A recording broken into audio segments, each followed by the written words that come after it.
Good morning. I am Angelita Mendoza, and I'm about to report to you the direction, the new direction in management of technology.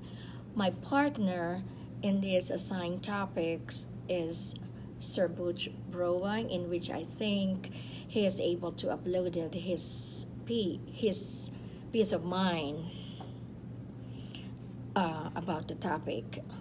Well, to introduce to you the new directions, our society is being transformed and continuously evolving technologies that are changing the way we do things at the most fundamental levels. This transformation is precipitated by several trends: a shift from manufacturing to service economy, the usage of technology as a resource, factors of production and commodity, and the propulsion of our economic growth through technical innovations and scientific discovery. On the individual level, every aspect of our daily lives is subject to technological innovations. We have becoming dependent on the flexibility, access, and services that they provide us: computer fax machines, networks, cable television, fiber optics, and ATMs have all played pivotal role in the way we communicate, work, play, and do business. As the information technology age progresses, we increasingly owe more of our economic and technological progress to the free flow of ideas and knowledge. The first part of my report is about the challenges. I I wrote the first four challenges in which we are currently facing. One is the artificial intelligence. Second is the affordability. Third is the cyber crimes. And four, social networking. I want to focus first my discussion on artificial intelligence because artificial intelligence kind of symbolizes the progress of the humankind, because artificial intelligence, it aims to mimic or replicate an intelligent human or an intelligent person.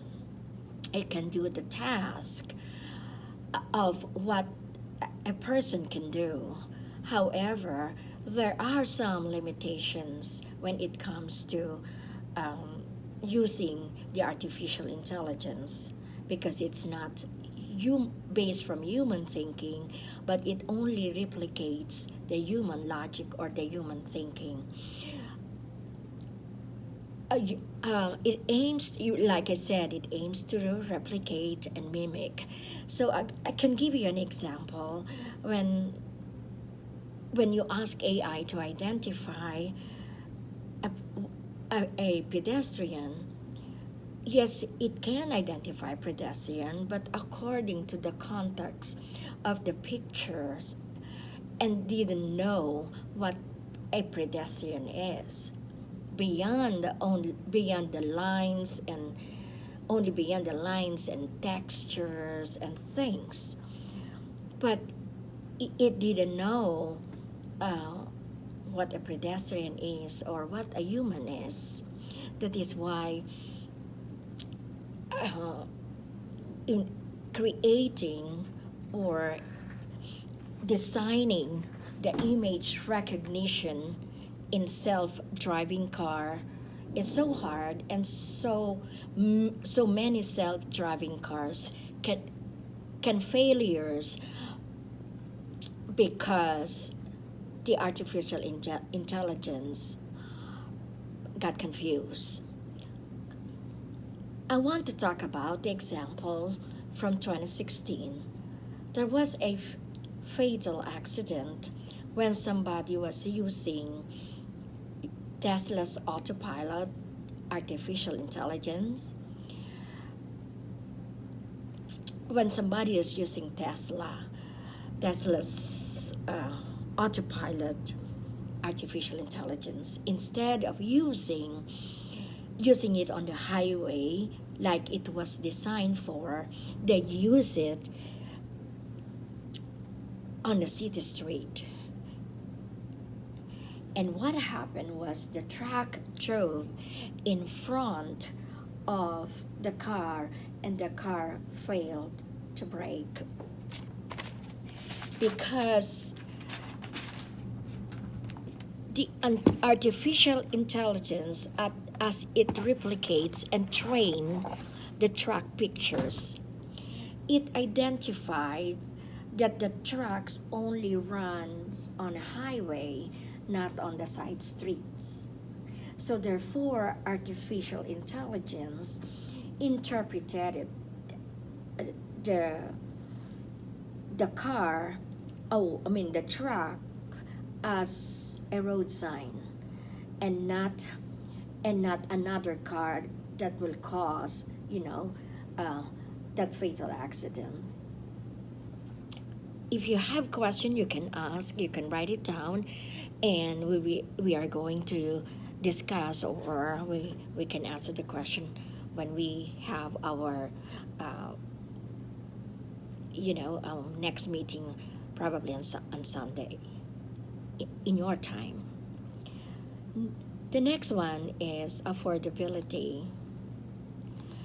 Affordability is kind of another challenge in the future, because it's not actually in the future, it's the current.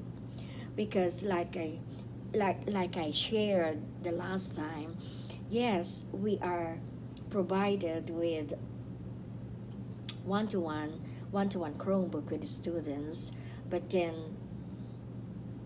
because the new superintendent tried to venture more of the student services, so we spent like millions of dollars when they purchase or bought the new equipments to replace the old one, plus the one-to-one um, Chromebook for the students. And they diverted the school board diverted the funds from our pay raise from the teachers to the student services. And this is, I'm talking about United States, which is kind of, well, we all know that the United States is rich and powerful. And now I can compare it to the third world countries. How can they have their technologies, the latest technologies, if they don't allocate budget to the needs, to the rise of this digital age? The next one that I'm going to explain is the cybercrimes. Cybercrimes is rampant because it's not, when to compare it with the traditional bullying, it's on face to face. But now, at least when it is a face to face, you still have a leeway to defend yourselves. But through cyber or social media, you cannot immediately or at the right moment, defend yourself, because it's written and it's been read by the public, and it could be with or without your knowledge. I, I can give you an example, like, exploiting your personal your personal activity, or, well, I'm saying exposing your personal activity online, which is very unacceptable and inappropriate. So the perpetrators are now have this leverage over the victims, because they cannot easily access uh, the perpetrators. And nowadays, it is a kind of war that we are facing. It's not about the you go to Afghanistan, or you have a physical warfare, but now it's mostly cyber or heinous crimes are happening through social media.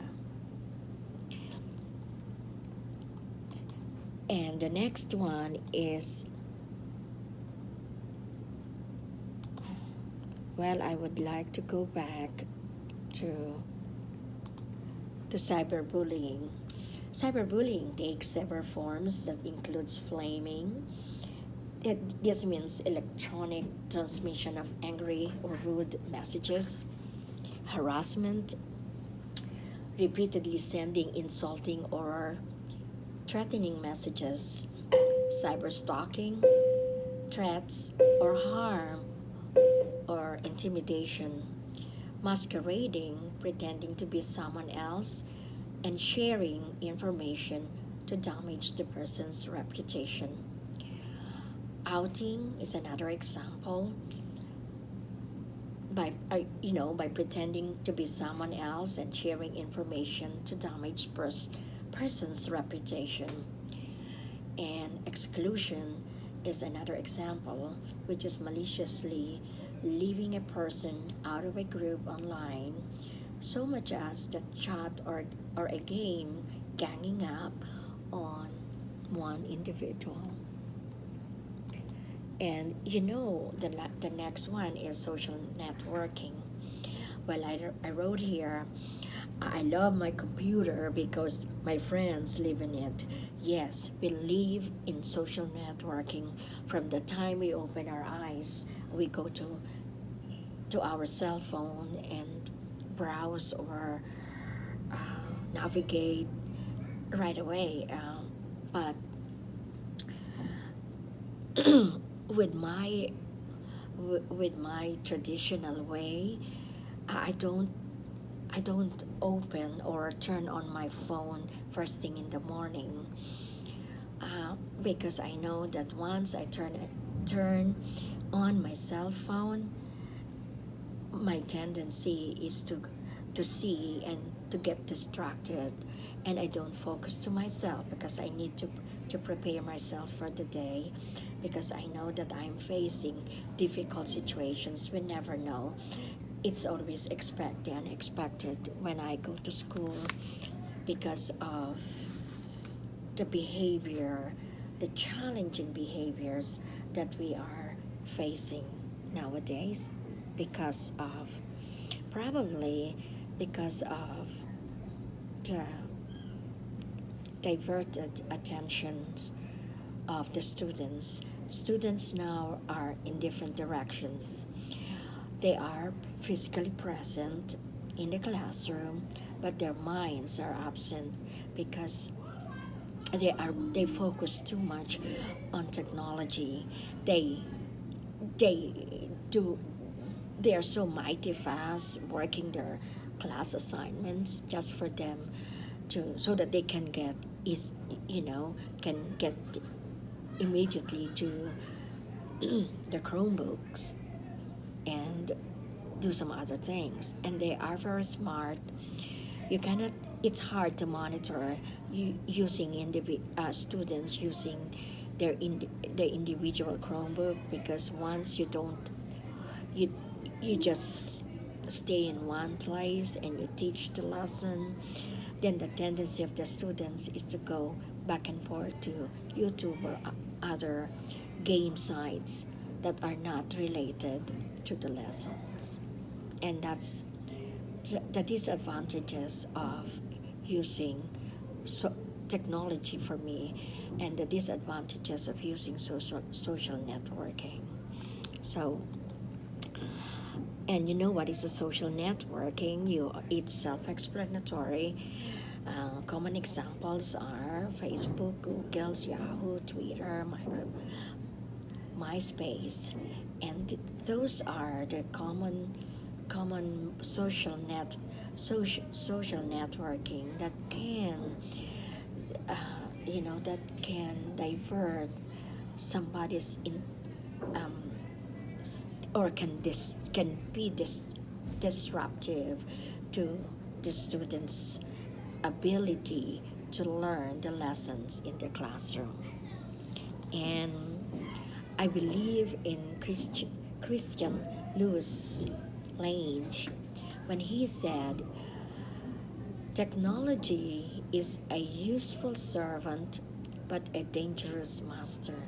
I agree, because technology is, for me, just kind of two double-edged sword that can, yes, it can conquer, yes, it can do good, but at the other hand, it can kill and it can harm the other aspect of life. So I think I'll stop from here because I have a class, and I'll I'm going to continue the the next the next topic. See you then. Bye.